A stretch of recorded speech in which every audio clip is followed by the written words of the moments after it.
The waiting rose. The sun began to rise over the vast expanse of Silverwind Airport, its rays cascading through the large glass windows and dancing across the pristine marble floors. Morris Watson, a 29-year-old security officer, adjusted his uniform as he started his shift. His routine was as predictable as the sun's rise, a steady rhythm of patrols, minor issues, and the occasional oddity that broke the monotony. Little did Morris know that today, a single encounter would unravel into a mystery that would haunt him long after his shift was over. Morris moved through the airport's bustling terminals, his sharp eyes scanning the crowd with a practiced ease. Business people strode purposefully, families wrangled excited children, and solitary travelers shuffled along, lost in their own worlds. The terminal was alive with the ebb and flow of life, but Morris's job was to ensure that the flow remained undisturbed. His attention was drawn to a bench near the arrivals area, where an elderly man sat with a posture that seemed almost regal despite the slight stoop of his shoulders. The man was impeccably dressed in a beige suit that spoke of old-world elegance, his shoes polished to a mirror shine. Yet, what truly caught Morris's eye was the bouquet of roses he held, a vivid red, though their edges had begun to wilt, as if they had waited too long for their intended recipient. Morris's brow furrowed. He'd noticed the same man the day before, seated in the exact same spot.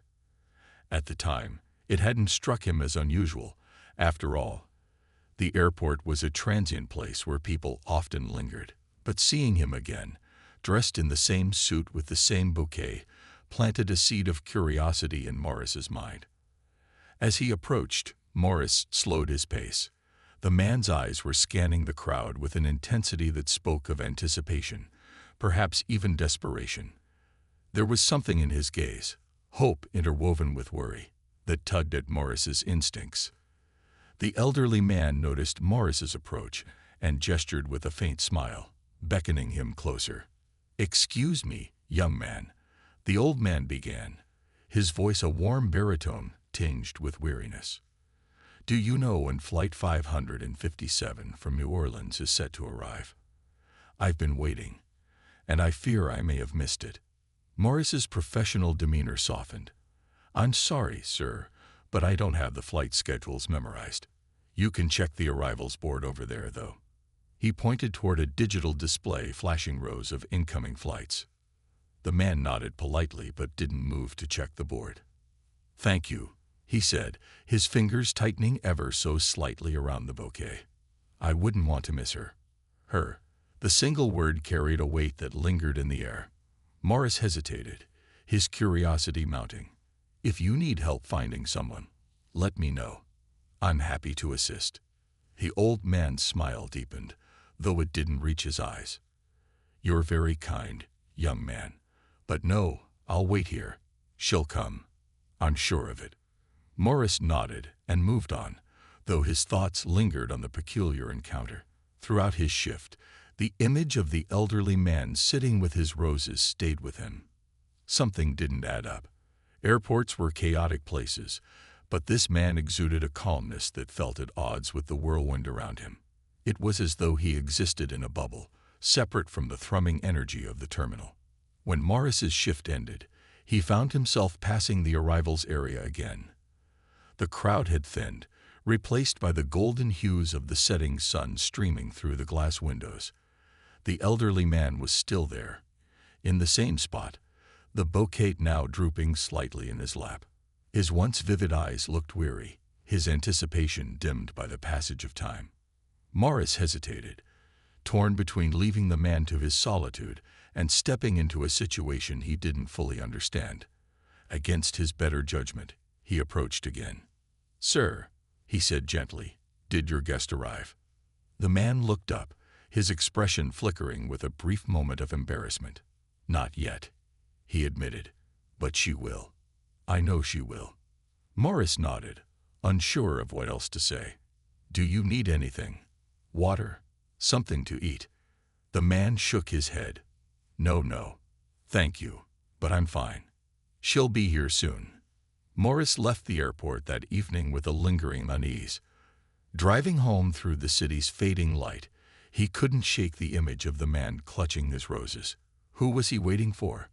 A wife, a daughter, a lost love. And why had he been there for so long? At home, Morris tried to distract himself with a quick dinner and a mindless TV show, but his thoughts kept circling back to the elderly man.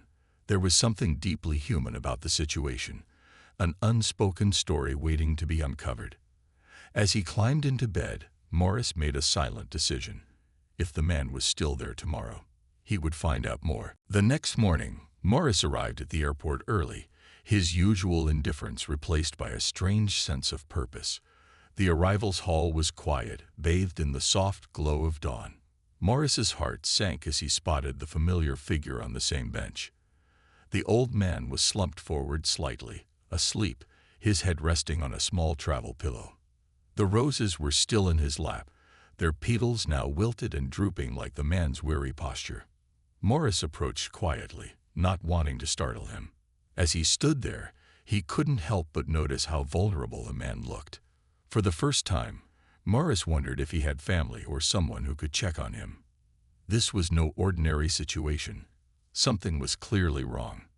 "Sir," Morris said softly, placing a hand on the man's shoulder. The old man stirred, his eyes fluttering open. It took him a moment to focus on Morris, but when he did, he smiled faintly. "Ah, young man," he said, his voice hoarse from sleep. "Good morning." Morris crouched to meet the man's eye level. "Good morning, sir. Are you sure everything's okay? You've been here for quite a while. Can I help you contact someone?" The man's expression faltered for a moment before he quickly masked it with a polite smile. No, that won't be necessary. I appreciate your concern, truly, but I'll be fine." Morris hesitated. He didn't want to push too hard, but his instincts told him there was more to the story. "Sir, I don't mean to pry, but it's unusual for someone to wait this long. Are you sure there's no one I can call?"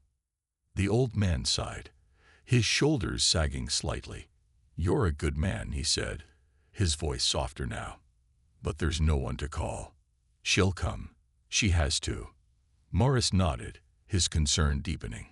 He rose to his feet, deciding to let the man have his dignity for now. But as he walked away, he resolved to keep an eye on him. Something about this situation didn't sit right, and Morris couldn't shake the feeling that the man's wait wasn't just long. It was desperate. Unbeknownst to Morris, his decision to intervene would soon lead him into a web of secrets and truths that would change not only the old man's life, but his own as well. Echoes of the past. The next day, Morris arrived at Silverwind Airport with an unshakable sense of purpose. His sleep the night before had been restless, plagued by vivid dreams of endless waiting rooms and faded roses. He couldn't ignore the pull of concern for the elderly man. Something about the situation gnawed at him, a quiet desperation etched into the man's every gesture and word. As the first light of dawn seeped through the airport's expansive windows, Morris's steps quickened toward the arrivals hall.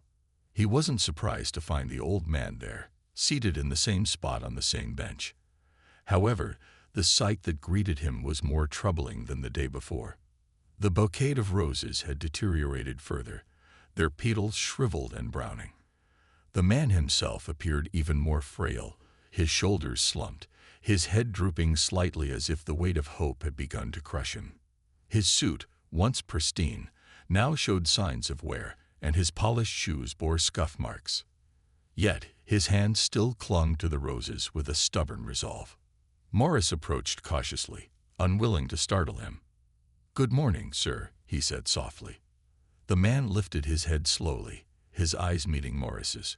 Despite the exhaustion etched into his features, he smiled faintly. "Ah, good morning, young man," he replied, his voice hoarse but polite. "Back again, I see." Morris nodded, crouching down to meet the man's gaze. "Yes, sir.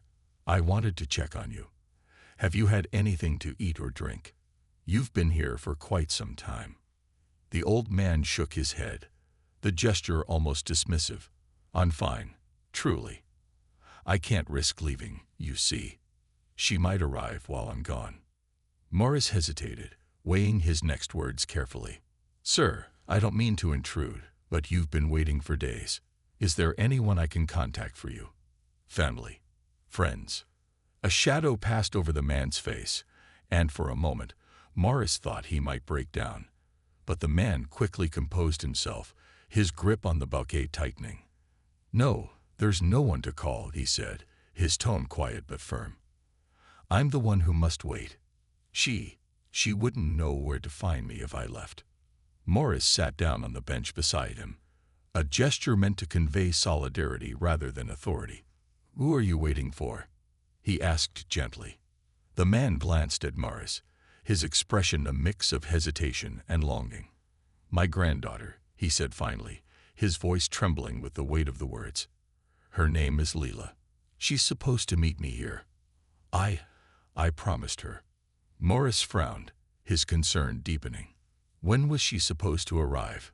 he asked. The man looked down at the roses in his lap, his hands trembling slightly. 3 days ago," he admitted.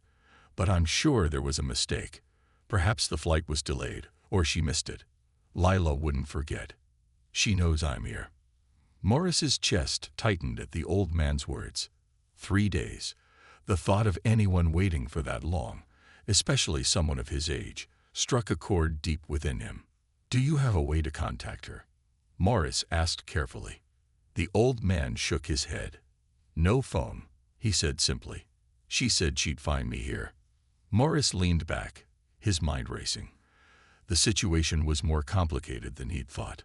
Without any contact information or a clear understanding of the circumstances, it was difficult to know how to help. But one thing was clear: the man couldn't continue to wait indefinitely.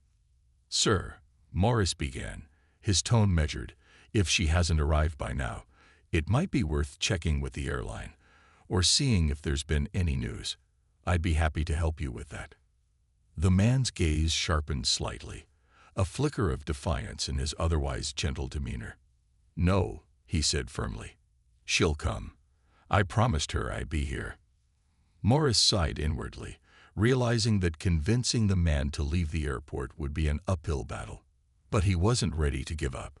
Rising to his feet, he adjusted his uniform and offered the man a reassuring smile. "All right," he said. "I'll check on you later. Let me know if you need anything." The old man nodded, his expression softening. "Thank you, young man.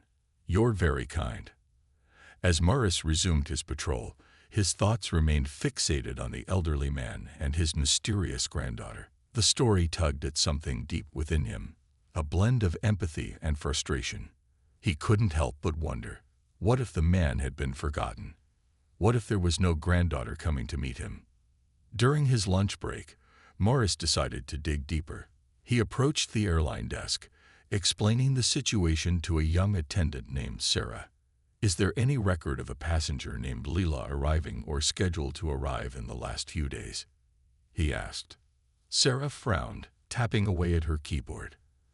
After a few moments, she shook her head. "I'm sorry, but I don't see anyone by that name on our recent flight manifests." Morris's heart sank, though he wasn't entirely surprised. "What about future flights?" he asked, clinging to a sliver of hope. Sarah checked again, her brow furrowing. "No," she said finally. "No one named Leela is scheduled to arrive in the next few days either. Are you sure about the details?" Morris hesitated. The old man had seemed so certain, but his story was beginning to unravel. "Thanks, Sarah," he said, forcing a smile. "I appreciate your help." As he walked away, Morris felt a knot of anxiety tighten in his chest. The more he uncovered, the more questions emerged. Why was the old man so convinced that his granddaughter was coming? And if she wasn't, what had brought him to the airport in the first place? By the end of his shift, Morris couldn't ignore the growing sense of responsibility he felt toward the man. As the evening light faded into dusk, he returned to the arrivals hall, where the old man still sat, now staring blankly at the emptying terminal. "Sir," Morris said, his voice firm but kind, I think we need to figure this out together. I checked with the airline, and they don't have any record of Leela arriving or being scheduled to arrive. Are you sure this is where you're supposed to meet her? The man's eyes widened, a flicker of panic crossing his face. No, he whispered, his voice trembling. That can't be right. She said. She promised. Morris crouched beside him, placing a reassuring hand on his shoulder. It's okay, he said gently. We'll figure this out, but you can't keep waiting like this. Let's find another way to get in touch with her. For the first time, the old man's composure cracked. Tears welled in his eyes as he clutched the wilted roses to his chest. I promised her I'd be here, he murmured, his voice breaking. She said this was where we'd meet. Morris's heart ached at the sight. This wasn't just a case of miscommunication.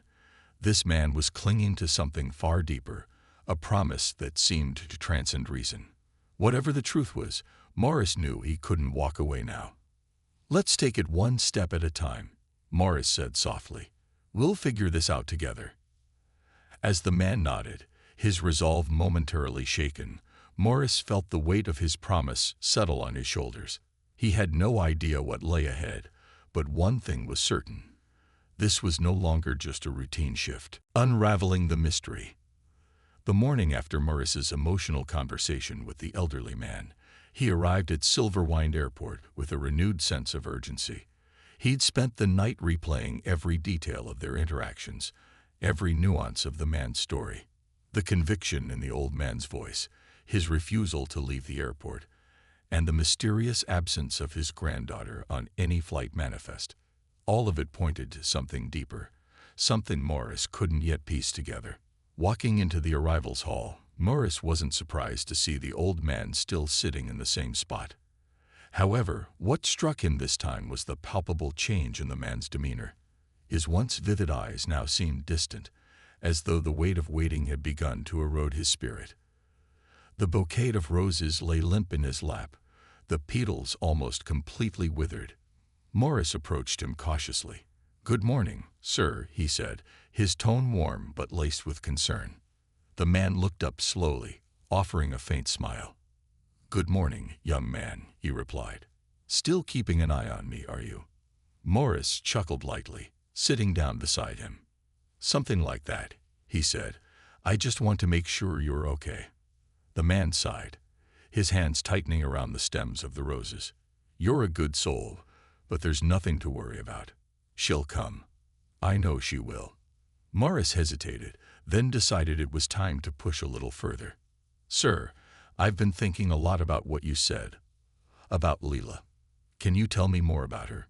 Maybe it'll help us figure out what's going on." The man's expression softened, his gaze turning inward, as though he were sifting through a lifetime of memories. "Leela," he began, his voice trembling slightly.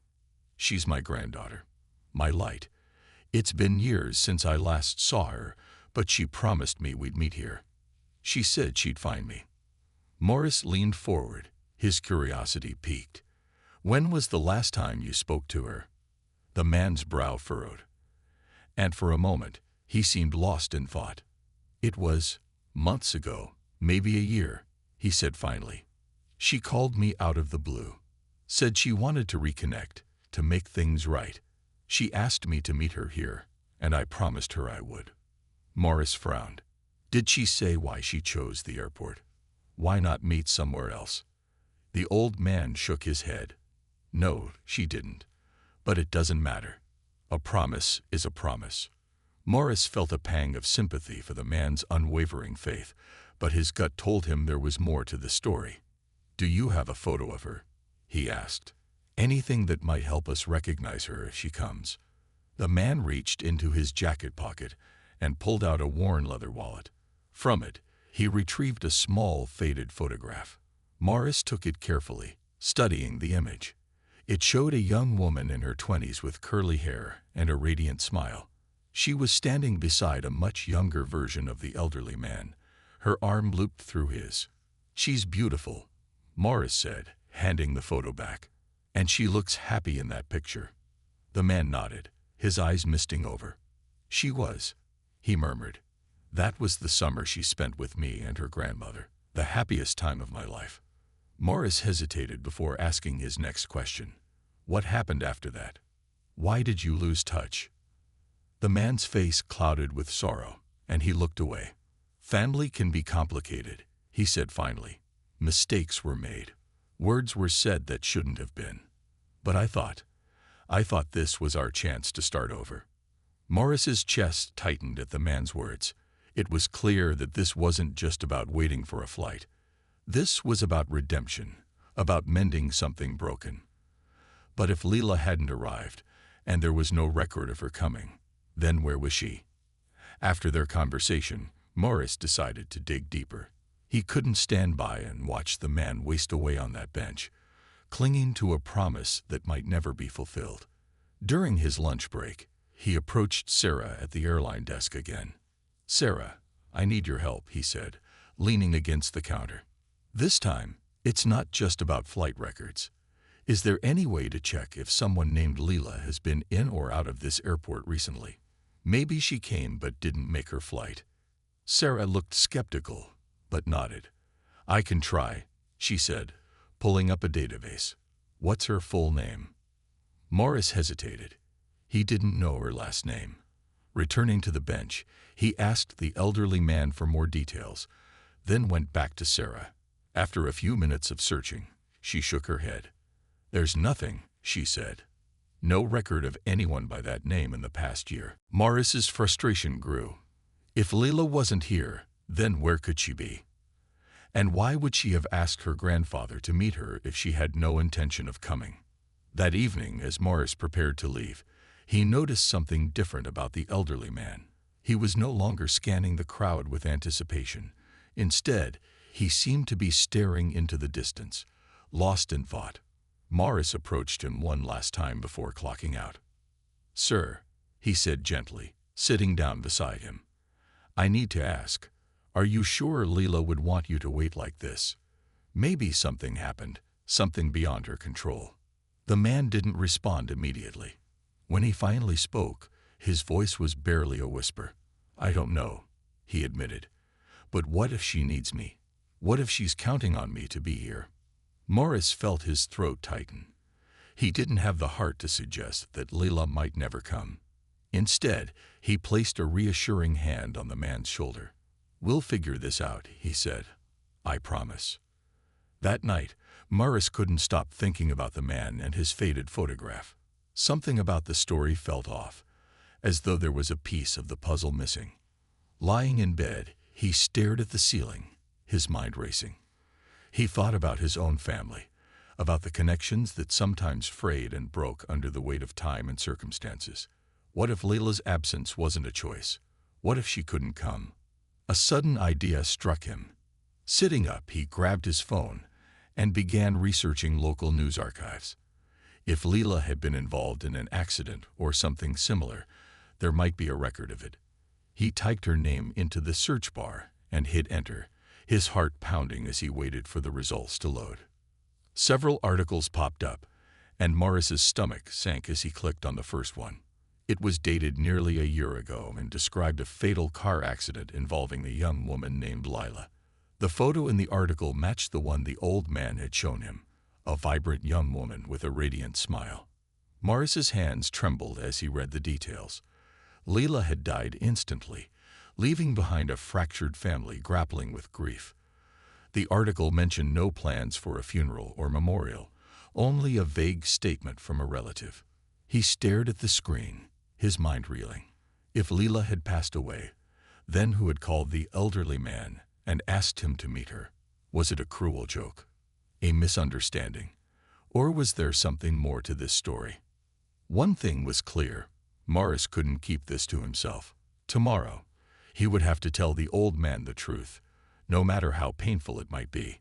And as he drifted into a restless sleep, he couldn't help but wonder, had Leela's promise been real, or was it simply the echo of a hope too powerful to let go? The truth unveiled. Morris couldn't shake the unease that settled over him after discovering the article about Lila. The young woman in the photograph, the subject of the elderly man's unwavering hope, was gone. The revelation left Morris grappling with an unsettling question. If Leela had passed nearly a year ago, who had called the man and asked him to meet her at the airport? As dawn broke, Morris arrived at Silverwind Airport earlier than usual, his thoughts tangled in a web of uncertainty and dread. He felt an overwhelming sense of responsibility for the old man, who was now clinging to an impossible promise. The truth would be devastating, but Morris knew he had to tell them. The elderly man was exactly where Morris expected him to be, sitting on the same bench, his figure hunched as though the weight of his weight had grown unbearable. The bouquet of roses in his lap was little more than a wilted heap, its once vibrant red now a lifeless brown. Morris's heart ached at the sight. He approached slowly, his footsteps hesitant. "Good morning, sir," he said softly, sitting down beside the man. The old man looked up, his eyes tired but filled with a faint glimmer of hope. "Ah, good morning, young man," he said, his voice weaker than before. "You're back." Morris nodded. "I wanted to check on you," he said. "I've been thinking a lot about what you told me about Leila." At the mention of her name, the old man's face lit up, though the light was dim and fleeting. "She'll be here soon," he said with quiet confidence. "I know it." Morris took a deep breath, steeling himself for what he had to say. "Sir, I need to tell you something," he began. "I've been trying to help you figure out what's going on, and I found something about Leila." The man turned to him, his expression shifting to one of curiosity and concern. "You found something about my Leila?" Morris nodded, pulling out his phone. He hesitated for a moment before showing the article to the man. "I'm so sorry, sir," he said gently. "But this is about her." The truth unveiled. Morris couldn't shake the unease that settled over him after discovering the article about Leila. The young woman in the photograph, the subject of the elderly man's unwavering hope, was gone. The revelation left Morris grappling with an unsettling question. If Leila had passed nearly a year ago, who had called the man and asked him to meet her at the airport? As dawn broke, Morris arrived at Silverwind Airport earlier than usual, his thoughts tangled in a web of uncertainty and dread. He felt an overwhelming sense of responsibility for the old man, who was now clinging to an impossible promise. The truth would be devastating, but Morris knew he had to tell them. The elderly man was exactly where Morris expected him to be, sitting on the same bench, his figure hunched as though the weight of his weight had grown unbearable. The bouquet of roses in his lap was little more than a wilted heap, its once vibrant red now a lifeless brown. Morris's heart ached at the sight. He approached slowly, his footsteps hesitant. "Good morning, sir," he said softly, sitting down beside the man. The old man looked up, his eyes tired but filled with a faint glimmer of hope. "Ah, good morning, young man," he said, his voice weaker than before. "You're back." Morris nodded. "I wanted to check on you," he said. "I've been thinking a lot about what you told me about Leila." At the mention of her name, the old man's face lit up, though the light was dim and fleeting. "She'll be here soon," he said with quiet confidence. "I know it." Morris took a deep breath, steeling himself for what he had to say. "Sir, I need to tell you something," he began. "I've been trying to help you figure out what's going on, and I found something about Leila." The man turned to him, his expression shifting to one of curiosity and concern. "You found something about my Leila?" Morris nodded, pulling out his phone. He hesitated for a moment before showing the article to the man. "I'm so sorry, sir," he said gently. "But this is about her." The old man took the phone, his hands trembling. His eyes scanned the article, and Morris watched as the color drained from his face. The man's lips parted slightly, and he let out a shaky breath. "No," he whispered, his voice cracking. "No, that can't be right. This can't be her." Morris's throat tightened. "I'm so sorry," he said again. "I didn't want to believe it either, but the picture, it's her, isn't it?" The man stared at the screen, his shoulders slumping as though the life had been pulled from him. Tears welled in his eyes, spilling over and tracing lines down his weathered cheeks. She called me, he said, his voice barely audible. She told me to meet her here. She promised. Morris placed a comforting hand on the man's shoulder. I don't know who called you, sir, he said gently, but I don't think it was her. The man shook his head, his fingers clutching the phone, as if it held the answer to a question he couldn't bear to ask. Why would someone do this? He asked, his voice breaking. Why would they lie to me? Morris didn't have an answer. He could only sit beside the man, sharing in his grief as the truth settled over them like a heavy fog. After a long silence, the old man finally spoke, his voice trembling but resolute. I need to know, he said. I need to understand why this happened. Will you help me? Morris nodded without hesitation. Of course, he said. We'll figure this out together. The man's face softened, and for the first time, Morris saw a flicker of gratitude amidst the pain. Thank you, he said quietly. The two spent the rest of the morning in the airport cafe, sipping coffee as Morris asked the man more questions about the phone call he'd received. The details were sparse, just a brief conversation in which the caller, claiming to be Leela, had asked him to meet her at the airport. There had been no follow-up calls, no additional contact. It sounded like her, the old man insisted. Her voice, it was so familiar. Morris nodded, though doubt lingered in his mind. Voices could be imitated, memories blurred by time and emotion. If the call hadn't come from Leela, then who was behind it, and why? As the day progressed, Morris decided to contact the police. He explained the situation to a sympathetic officer who promised to investigate the call. We'll trace the number, the officer said. It might take some time, but we'll let you know what we find. The following days were a whirlwind of waiting and searching. Morris continued to keep an eye on the elderly man, who had finally agreed to leave the bench and rest in the airport's lounge. Though the man still carried the roses with him, he seemed to have accepted the reality of Leela's absence, his hope now tempered by a quiet determination to uncover the truth. One afternoon, Morris received a call from the officer handling the case. We traced the number, the officer said. It belongs to a woman named Rachel Thompson. Does that name mean anything to you or the elderly man? Morris relayed the information to the man, who froze at the mention of the name. Rachel, he murmured, his eyes widening. That's Leela's mother. My daughter. Morris felt a chill run through him. Your daughter. Have you been in contact with her recently?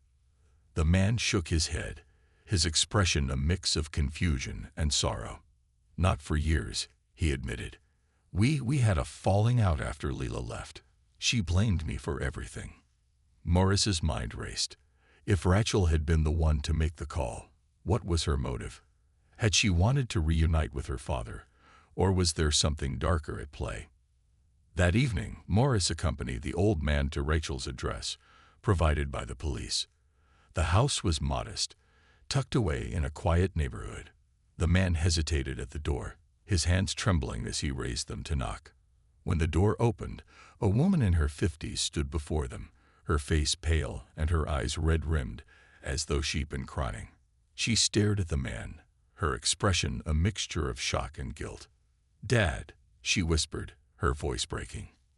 I didn't think you'd come. The man's eyes filled with tears. Rachel, he said softly. Why? Why did you do this?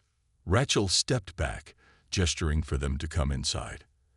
As they sat in the small living room, she explained her actions, her voice heavy with regret. I didn't know how else to reach you, she admitted. After Leela passed, I was lost. I couldn't face you, couldn't bear to tell you the truth. So I used her name. I thought if I said she wanted to see you, you'd come. The old man's hands trembled as he clutched the bouquet of roses. You could have just told me, he said, his voice filled with pain. You didn't have to lie. Rachel nodded, tears streaming down her face. I know, she said. I'm so sorry, Dad. I missed you. Morris watched the exchange in silence, his heart heavy with the weight of their reconciliation. The pain of the past couldn't be erased, but in that moment, a small bridge began to form between father and daughter, a bridge built on shared grief and a desire to heal. As they sat together, the old man finally placed the withered roses on the coffee table. "She would have wanted us to find each other again," he said quietly. "For her sake, we have to try." Morris left the house that night feeling a profound sense of closure, knowing that while the man's wait had ended in heartbreak, it had also opened the door to a new beginning. Bridges rebuilt. Morris left Rachel's modest home with a whirlwind of emotions churning inside him. The scene he'd just witnessed was both heartbreaking and hopeful. The elderly man, now no longer just the man with the roses in Morris's mind, had a name, Franklin West, and a story that was slowly unraveling with every moment. Lila's absence, while devastating, had inadvertently reignited a connection between father and daughter, one forged in grief, but with the potential to grow into something healing. Morris felt his role wasn't over yet. He'd been a witness to the beginning of a reconciliation, but their journey was far from complete. The next morning, Morris returned to Silverwind Airport. His usual shift seemed trivial compared to what he'd been involved in over the past few days. The faces of rushing travelers, the hum of conversations, and the endless announcements over the intercom all blurred into background noise as he thought of Franklin. He was determined to check in on him later that day. When Morris finally had a break, he called Franklin. The phone rang several times before the familiar hoarse voice answered. "Hello, Mr. West, it's Morris," he said. "I just wanted to see how you were doing." There was a pause, and then a heavy sigh. "I'm trying, young man," Franklin said. "Rachel and I talked more last night. She's carrying so much guilt about Lila. I had no idea she was struggling this much." Morris's brow furrowed. "Guilt about what, exactly?" Franklin hesitated. "It's hard to explain," he said. "Rachel feels responsible for Lila's death. She said they argued the day of the accident, and Lila left upset. She's been carrying that weight ever since." Morris felt a pang of sympathy for both of them. "I'm sorry to hear that, but it sounds like talking to you is helping her, even if it's hard." Franklin let out a soft, tired chuckle. "Maybe. But it's strange, being back in her life after all these years. We have so much to work through." Morris smiled faintly. "One step at a time, sir. You're already doing more than most would." That evening, Morris decided to stop by Rachel's house again, this time unannounced. He wasn't sure why he felt so invested in their story, but something about Franklin's quiet dignity and Rachel's grief had struck a chord with him. Perhaps it was the realization that family, no matter how fractured, could still find ways to mend. When he knocked on the door, it was Rachel who answered. She looked surprised but not displeased to see him. "Morris," she said, "what are you doing here?" "I just wanted to check in," Morris said. "Is Franklin home?" Rachel nodded, stepping aside to let him in. "He's in the living room. We've been talking a lot." Morris entered the small, cozy space and found Franklin sitting on the couch, the faded photograph of Lila in his hands. He looked up when Morris entered and offered a faint smile. "Ah, Morris. You again. I'm starting to think you're part of this family now." Morris chuckled, taking a seat across from him. "Maybe I am, in a way. How are you feeling?" Franklin gestured to the photo. "I've been thinking about her a lot. About all the years I missed. She was such a bright, beautiful soul. And I let her slip away." Rachel, who had followed them into the room, sat down beside her father. "You didn't let her slip away, Dad," she said softly. "We all made mistakes. I should have tried harder to keep you in her life." Franklin reached over and placed a hand on hers. "It's not just your burden to carry, Rachel," he said. "We both failed her in different ways, but we can't let that keep us from moving forward." The weight of their shared grief hung heavy in the room, but there was also an unspoken understanding between them, a recognition that healing was possible, even after years of silence. Morris spent the evening with them, listening as they shared stories about Lila. Rachel spoke of her daughter's fierce independence, her love of art, and her dream of traveling the world. Franklin reminisced about the summer Leela had spent with him and his late wife, how she'd helped him tend to his garden and listened to his stories about his youth. For the first time, Morris saw the beginnings of a bridge being built between them, a bridge formed not just by shared pain, but by love and the desire to honor Leela's memory. Before Morris left, Rachel pulled him aside. "Thank you," she said, her voice thick with emotion. "For everything. You didn't have to get involved, but you did, and it's made all the difference." Morris shook his head. "I couldn't just stand by," he said. "Franklin reminded me of my own grandmother in her later years. She always said that kindness could change a person's whole world. I guess I just took that to heart." Rachel smiled, and for the first time, it seemed genuine. "Well, you've done more for us than I can say. Thank you." The following week, Morris continued his routine at the airport, but something felt different. He'd become so accustomed to seeing Franklin on that bench that its emptiness now felt strange. He missed the old man, missed their conversations, but he was glad Franklin had finally left the airport and reconnected with Rachel.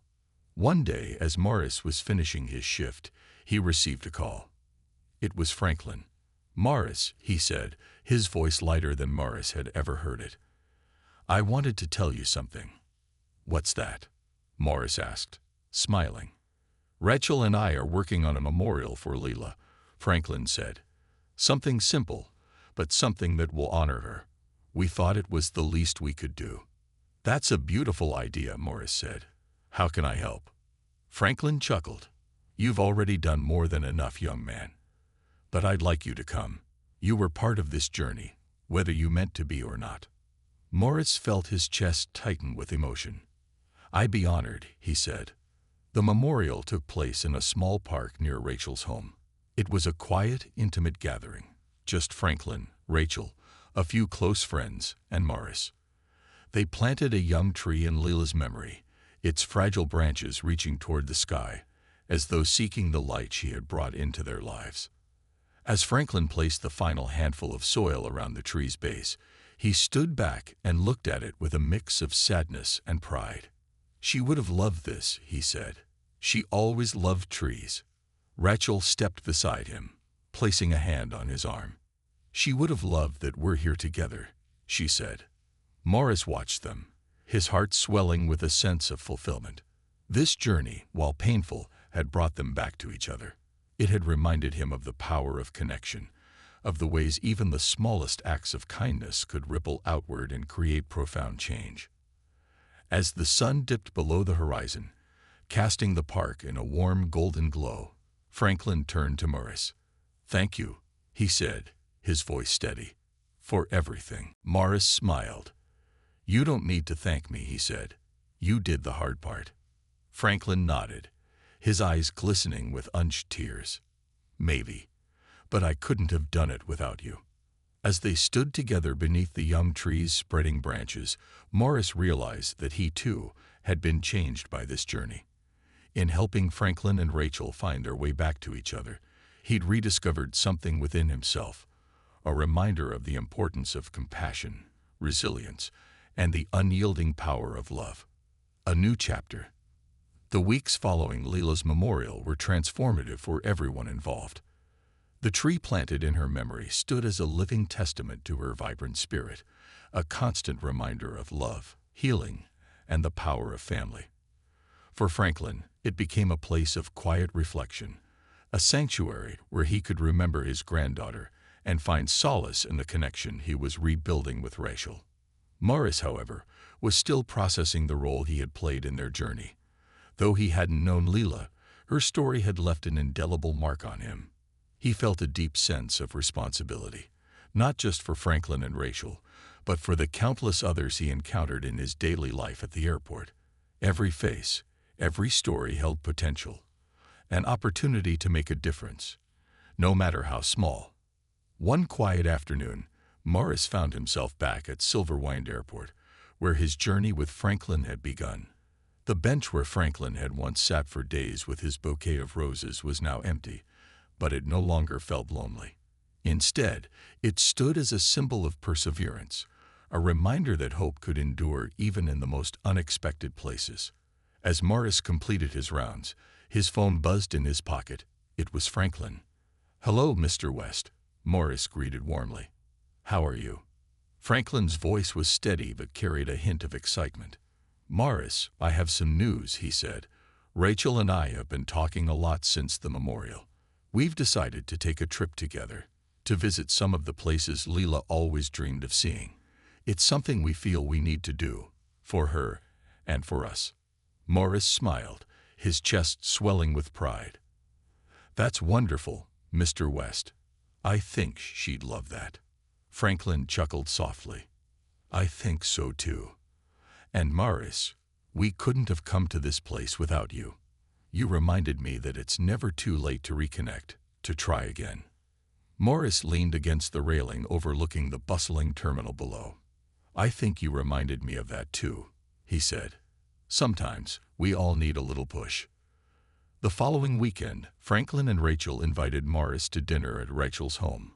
It was a quiet, intimate gathering, filled with laughter and stories. Morris learned more about Leela, her love for art, her quirky sense of humor, and her boundless curiosity about the world. Rachel even showed him some of Leela's paintings, vibrant works that seemed to leap off the canvas with life and energy. "This one," Rachel said, pointing to a painting of a sprawling oak tree, "was her favorite. She always said trees were like people, each one unique, with its own story to tell." Franklin smiled, his eyes misty. "She used to say that her roots were in the family, but her branches could reach anywhere." Morris stared at the painting, feeling a deep connection to the metaphor. "She sounds incredible," he said. "I wish I'd known her." "You do, in a way," Rachel said softly. "Her story has touched you, just like it's touched us." As the evening drew to a close, Franklin pulled Morris aside. "I've been thinking," he said. "You've done so much for us, but I've never really asked about you. What brought you to that bench that day?" Morris hesitated, caught off guard by the question. He rarely talked about himself, preferring to focus on others. But something about Franklin's sincerity made him open up. "I think it reminded me of my grandmother," he admitted. "She passed a few years ago.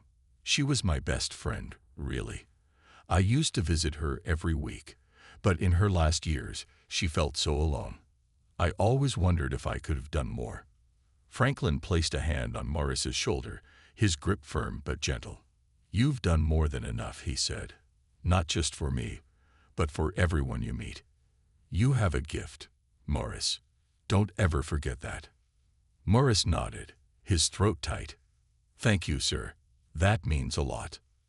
The next morning, Franklin and Rachel set off on their journey. Morris drove them to the airport, a role reversal that felt both surreal and fitting. As they checked in their bags and prepared for security, Franklin turned to Morris, clutching a small carry-on bag that seemed to hold more than just belongings. "I'll send you postcards," Franklin said with a wink. "You'll know every detail of our adventure." Morris laughed. "I'll hold you to that," he said. Rachel stepped forward, hugging Morris tightly. "Thank you," she said, her voice breaking, "for giving us a second chance." "You gave it to yourselves," Morris replied. "I just pointed you in the right direction." As he watched them disappear through the security gates, Morris felt a profound sense of peace. They were beginning a new chapter, one filled with discovery, healing, and a shared purpose. And though Morris wasn't a part of their family in the traditional sense, he knew he'd always be connected to them.